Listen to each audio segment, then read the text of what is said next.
My name is Annie and I'm here today to talk about my story of abuse. When I was 14 years old, I was sexually exploited by a group of boys from the local area. It all began one night when I was out with a school friend and two of these boys. We were just driving around, having a lot of laughs. I remember these boys were quite well known at the time, and with them being a bit older, I remember just feeling like cool and, just having fun really. Time got on, it got quite late. I was meant to stay at my friend's house, but her plans changed. I remember just feeling a bit like, what do I do? Should I go home? What do I say to my parents? It was around 1 a.m. They thought I was going to be staying elsewhere. So one of these boys suggested that I come back with him and that he would drop me home first in the morning, first thing in the morning. So I remember at the time thinking, oh yes, that would be great. I don't have to go back and face the music. So I went back with him. His friend also jumped in the car with us as well. But I remember I just assumed that he was probably going to drop him off on the way. But we didn't go back to his. We went to a friend's house. So there I was, alone with three older guys. They were aged between 17 to 19 at the time. I remember feeling like this is a bit weird, but I wasn't initially made to feel uncomfortable. We just sort of sat and spoke for a bit, and then alcohol started getting poured, and I was given quite a lot to drink. I hadn't really drunk that much at that age, so it was all sort of a very new experience to me. And then things started to feel very uncomfortable. The three of them became very touchy-feely. And despite me rejecting that, trying to push it away, they just kept pushing and pushing and pushing. And then the three of them abused me. They abused me, took photos. I remember just leaving my body. I just felt very numb to it. And I just did. I mean, at 14 years old, how do you even put that into words? I just, as a way of protecting myself, I suppose, I just dissociated. It was like I almost wasn't even there.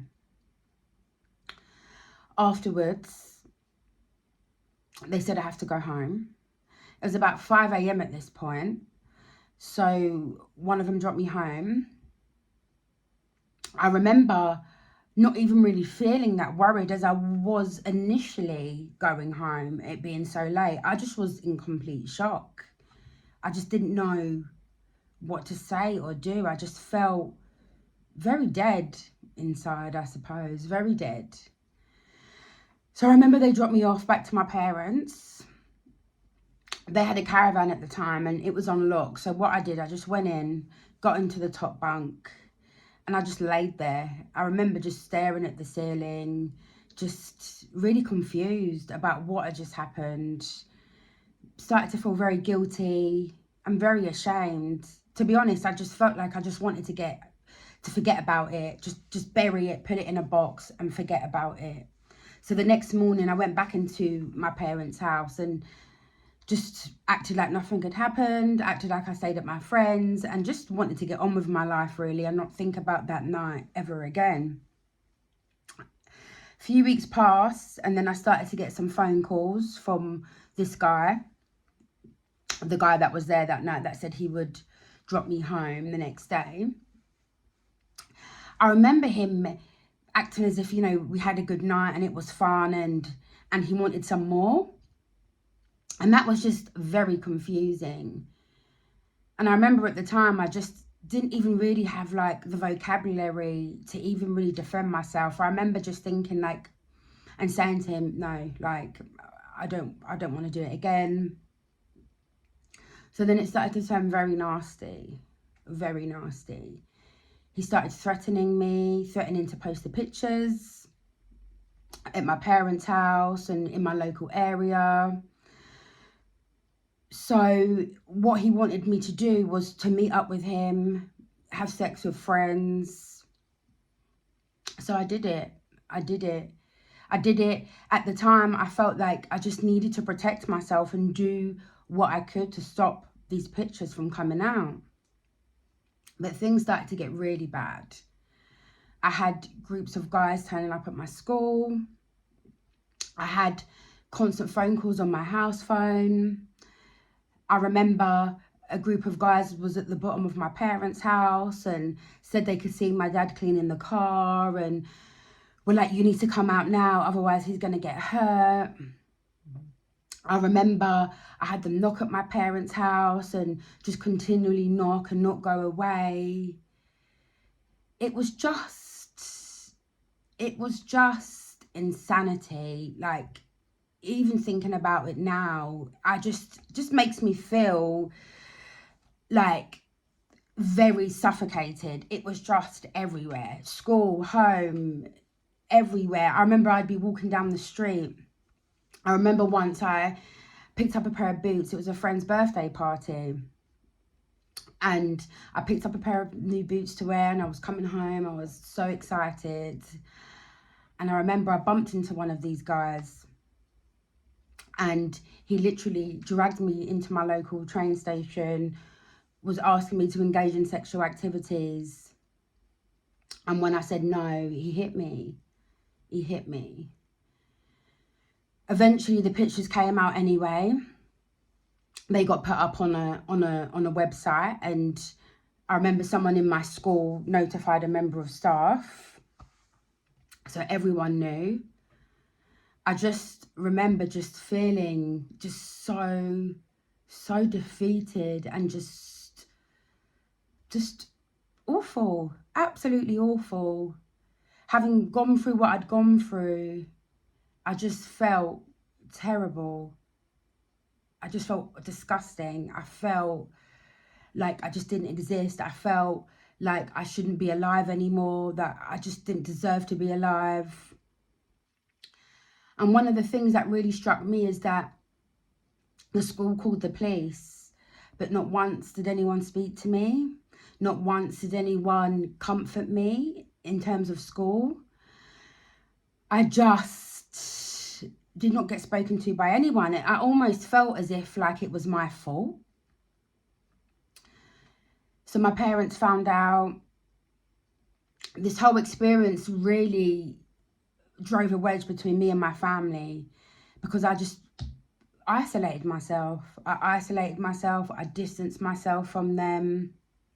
I didn't want to tell them anything. And I never spoke to anyone. Despite everyone knowing, despite being bullied awfully, I'd get approached on the street, I'd get laughed at, I'd get messages. I remember it was MSN at the time, people messaging me, just putting me down constantly, making me feel like it was all my fault. I suppose that fed into that whole guilt and blame. With all of that going on, I felt as if it was my fault. I was made to feel like it was my fault. And I felt like I just couldn't really go anywhere, because I'd be recognised. I'd go to parties, I'd go to, as I said, even walking to the shop, I would just be recognised by everyone everywhere. And there'd almost be an expectation of me to want to have sex, engage in certain activity, or I'll just be spoken to like a disgusting human being, like I just didn't matter. And as years went on, there was not once I really, in the early days, spoke about it. I just wanted to really bury it and just put it aside. I never spoke to my family. Despite everyone finding out, I feel as if like, I felt as if it was my fault, as if I'd asked for it. So it was nothing I never really wanted to address. And as years went on, I feel it became the elephant in the room for me. No one ever really pushed me. My parents always wanted to be there for me, but I just did not want to speak about it, and they never pushed me. And as years went on, I just carried this overwhelming anxiety of life. It was like I was almost in a war zone. I feel like I'd been carrying all of this emotion and trauma that had come with my experiences, and I'd never spoken about it. So it would almost that I just developed these severe defense mechanisms. I really just was so distrusting of everyone and anyone, even those I could trust. I always just second guessed everything. And then I went on to have a son, a beautiful son, who I feel really saved me. He really showed me the meaning of love and trust and life. And it was the most beautiful thing. He's just the most beautiful thing. But deep down, I had this anxiety just sitting in me that I needed to address. And I just felt like it building, bubbling almost, you know. It was affecting me, affecting my relationships, affecting my quality of life. So I remember I went out and sought to get counselling, and I sat there and it all just came out. Like, it all just came out, everything I'd gone through. At the time I was around 28 years old, everything. And I remember the lady just telling me, like, I cannot believe, you know, you've experienced that. And that, you know, told me that I was abused. And it was like being told for the first time. Because not once did I look at myself as a victim. I felt I just blamed myself. And everything that came with that fed into that blame. You know, it's your fault, Annie. It's your fault. Like, you deserve this. You asked for this, you know. So being told for the first time was like, it was tough for me, because I started to feel all of those emotions I suppose I should have felt when I was 14 years old. I started to feel all of that at once. Like, it just hit me like a thunderstorm. So I ended up going to the police. I felt like I needed to do that for my healing. I just felt, feeling those emotions, I just felt like so disrespected and just used. I felt like something needed to come from that, and all of that emotion I had to feed into something, I suppose, healthy. So I went to the police. I went through the police process. And although it didn't go as far as I would have liked, I feel that was enough for me and really contributed to my healing. I also started engaging in mindfulness as well, which I feel really saved me at the time. I read a lot of books around sexual violence, and that also really helped me. And also meditation. And these techniques are things that I've carried with me, because these experiences, they don't ever leave you at all. They don't. You can heal from them. You can move on from them, which is a beautiful thing to be able to do, because you can see, it enabled me to really see the wonderfulness of life and what I truly deserve. But it's important to have those mechanisms, I suppose, to be able to protect yourself. And it saved me. It helped me protect the inner child, my inner child, the 14-year-old I was unable to protect. But it also has helped me lead a more peaceful and positive life. Thank you for listening.